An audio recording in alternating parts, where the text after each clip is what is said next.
एक 10 साल की लड़की जो अपने बाप की जमीन के लिए लड़ गई थी, एक बालिका वधू जिसका पहले उसके बूढ़े पति ने रेप किया, फिर श्रीराम ठाकुर के गैंग ने बुरा किया उसके साथ, एक खतरनाक डाकू जिसने बेहमई गांव के 22 लोगों को लाइन में खड़ा कर मार दिया था, फिर उस चालाक औरत के रूप में जो शुरू से ही डाकुओं के गैंग में शामिल होना चाहती थी, वो औरत जिसकी जिंदगी पर फिल्म बनाकर उसका बलात्कार दिखाने वाले शेखर कपूर ने उससे पूछा भी नहीं था, शायद एक पॉलिटिशियन के तौर पर जिसने 2 बार चुनाव जीता, फिर एक औरत जो खुद से मिलने आए फैन शेर सिंह राणा को नागपंचमी के दिन खीर खिला रही थी, बिना ये जाने कि कुछ देर बाद यही आदमी उसे मार देगा। 10 साल की उम्र में भी फूलन के तेवर वही थे। 10 अगस्त 1963 को यूपी में जालौन के घोरा का पुरवा में फूलन का जन्म हुआ था। गरीब और छोटी जाति में जन्मी फूलन में पैतृक दब्बूपन नहीं था। उसने अपनी माँ से सुना था कि चाचा ने उनकी जमीन हड़प ली थी। 10 साल की उम्र में अपने चाचा से भिड़ गई, जमीन के लिए धरना दे दिया। चचेरे भाई ने सर पे ईंट मार दी। इस गुस्से की सजा फूलन को उसके घर वालों ने भी दी। उसकी शादी कर दी गई 10 की ही उम्र में अपने से 30 से 40 साल बड़े आदमी से। उस आदमी ने फूलन से बलात्कार किया। कुछ साल किसी तरह से निकले। धीरे धीरे फूलन की हेल्थ इतनी खराब हो गई कि उसे मायके आना पड़ गया, पर कुछ दिन बाद उसके भाई ने उसे वापस ससुराल भेज दिया। वहां जाके पता चला कि उसके पति ने दूसरी शादी कर ली है। पति और उसकी बीवी ने फूलन की बड़ी बेइज्जती की। फूलन को घर छोड़कर आना पड़ा। 2 डाकुओं को हुआ फूलन से प्रेम, एक की जान गई। अब फूलन का उठना बैठना कुछ नए लोगों के साथ होने लगा। ये लोग डाकुओं के गैंग से जुड़े हुए थे। धीरे धीरे फूलन उनके साथ घूमने लगी। फूलन ने ये कभी क्लियर नहीं किया कि अपनी मर्जी से उनके साथ गई या फिर उन लोगों ने उन्हें उठा लिया।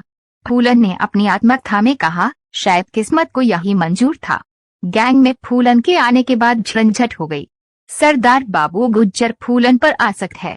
इस बात को लेकर विक्रम मल्लाह ने उसकी हत्या कर दी और सरदार बन बैठा। अब फूलन विक्रम के साथ रहने लगी। एक दिन फूलन अपने गैंग के साथ अपने पति के गांव गई। वहां उसे और उसकी बीवी दोनों को बहुत कूटा। फूलन अपने गैंग के साथ 22 लोगों की हत्या कर बदला पूरा किया। अब इस गैंग की भिड़ हुई ठाकुरों के एक गैंग से। श्रीराम ठाकुर और लाला ठाकुर का गैंग था यह, जो बाबू गुज्जर की हत्या से नाराज था और इसका जिम्मेदार फूलन को ही मानता था। दोनों गुटों में लड़ाई हुई। विक्रम मल्लाह को मार दिया गया। ये कहानी चलती है कि ठाकुरों के गैंग ने फूलन को किडनैप कर बेहमई में 3 हफ्ते तक बलात्कार किया। ये फिल्म बैंडिट क्वीन में दिखाया गया है। पर माला सेन की फूलन के ऊपर लिखी किताब में फूलन ने इस बात को कभी खुल के नहीं कहा है। फूलन ने हमेशा यही कहा कि ठाकुरों ने मेरे साथ बहुत मजाक किया। इसका ये भी नजरिया है कि बलात्कार एक ऐसा शब्द है जिसे कोई औरत कभी स्वीकार नहीं करना चाहती। यहाँ से छूटने के बाद फूलन डाकुओं के गैंग में शामिल हो गई। 1981 में फूलन बेहमई गांव लौटी। उसने 2 लोगों को पहचान लिया जिन्होंने उसका रेप किया था। बाकी के बारे में पूछा तो किसी ने कुछ नहीं बताया। फूलन ने गांव से 22 ठाकुरों को निकालकर गोली मार दी। फूलन का नया नाम मिला बैंडिट क्वीन। जेल से छूटकर हुई राजनीति में एंट्री। यही वो हत्याकांड था जिसने फूलन की छवि एक खूंखार डकैत की बना दी। चारों ओर बवाल कट गया। कहने वाले कहते हैं कि ठाकुरों की मौत ही इसलिए राजनीतिक तंत्र फूलन के पीछे पड़ गया।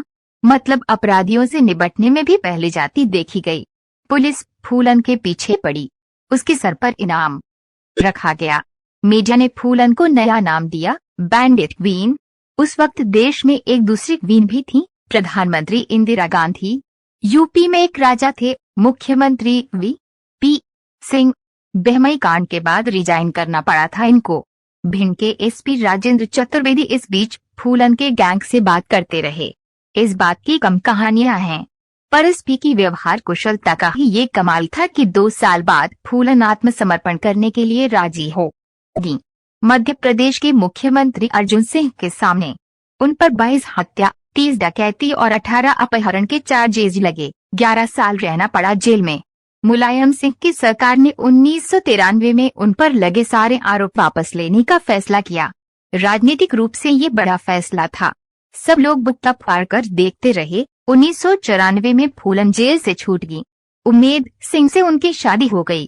फूलन का सरेंडर। अरुंधति रॉय ने लिखा है, जेल में फूलन से बिना पूछे ऑपरेशन कर उनका यूट्रस निकाल दिया गया। डॉक्टर ने पूछने पर कहा, अब ये दूसरी फूलन नहीं पैदा कर पाएगी। एक औरत से उसके शरीर का एक कण बीमारी में ही सही पर बाहर कर दिया जाता है और उससे पूछा भी नहीं जाता। ये है समाज की प्रॉब्लम। जिंदगी बदली पर मौत आ गई। 1996 में फूलन देवी ने समाजवादी पार्टी से चुनाव लड़ा और जीत गई।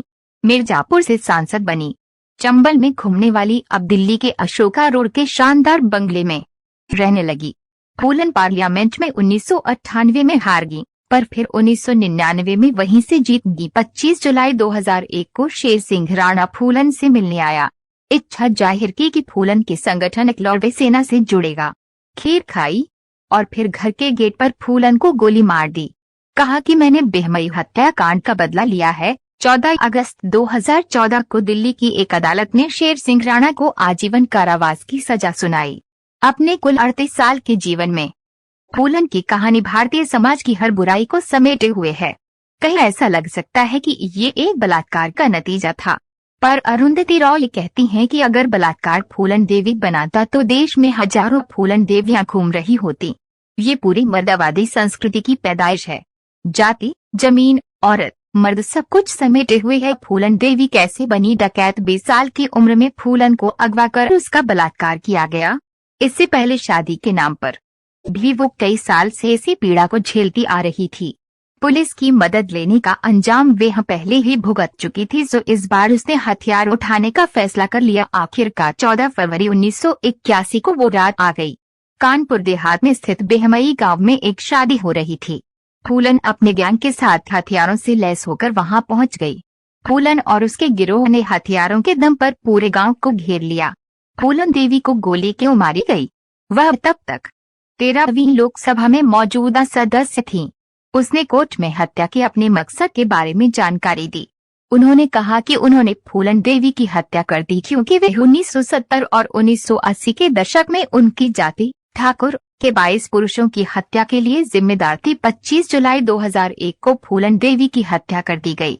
जानकारी अच्छी लगी तो वीडियो को लाइक शेयर करें और चैनल को सब्सक्राइब करें। जय हिंद।